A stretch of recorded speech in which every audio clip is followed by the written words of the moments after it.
They have raised three issues. Namely, one is regarding the frequent load shedding, the power cuts that are taking place, for which I have told them that there are many issues which are the cause for all the load shedding that's taking place. And these are issues which we are trying to resolve, from our level, and we should be able to stick to just a 3 hour load shedding that has been already notified and not more than that. So that's one.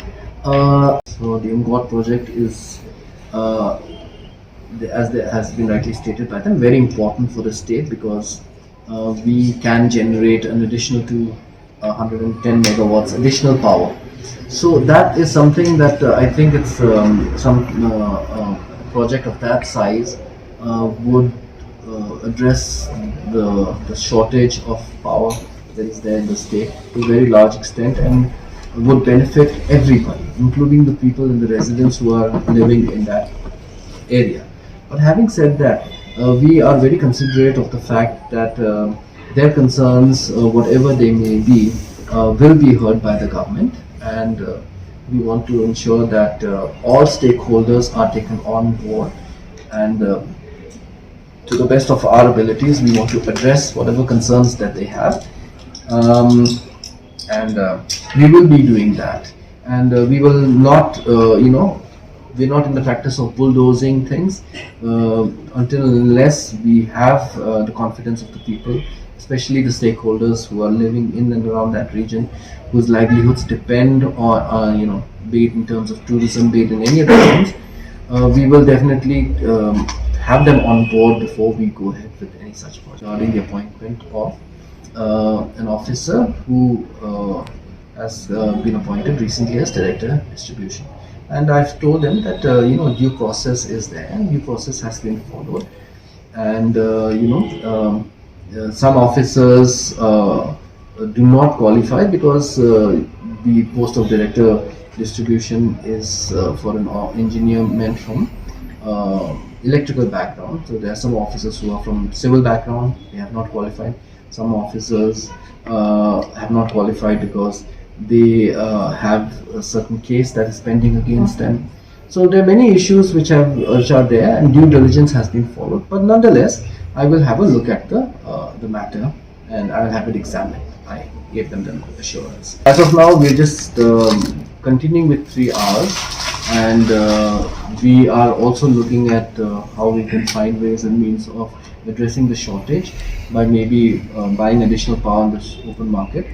And from that, we are trying to make sure that enough power is made available to domestic consumers, because we are mindful of the fact and concerned that students are appearing for their exams, and these exams are all in virtual format, means they're all online, and for that an uninterrupted power supply is required.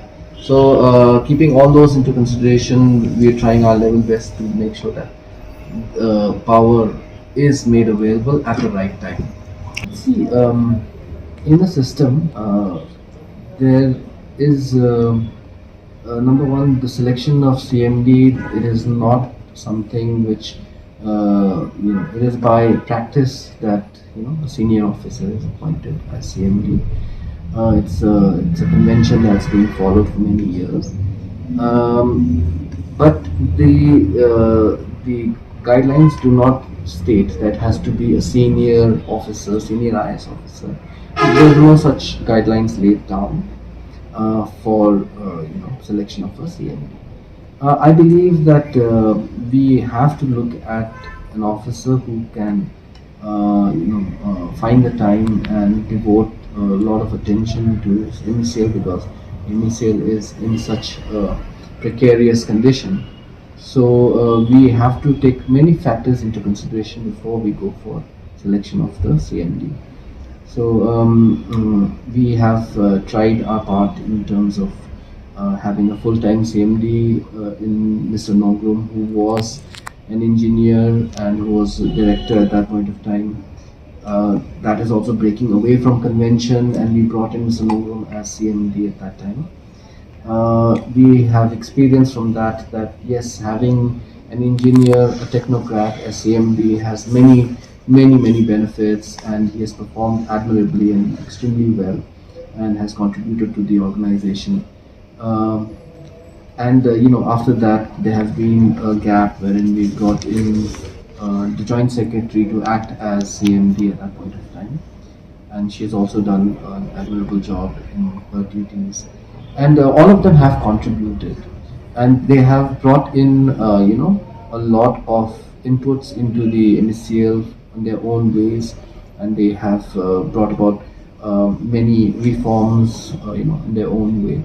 So I don't think it's a matter of juniority or seniority. It's a matter of what the person contributes, how much time that person can give to the organization, looking at the fact that things are in a very precarious condition.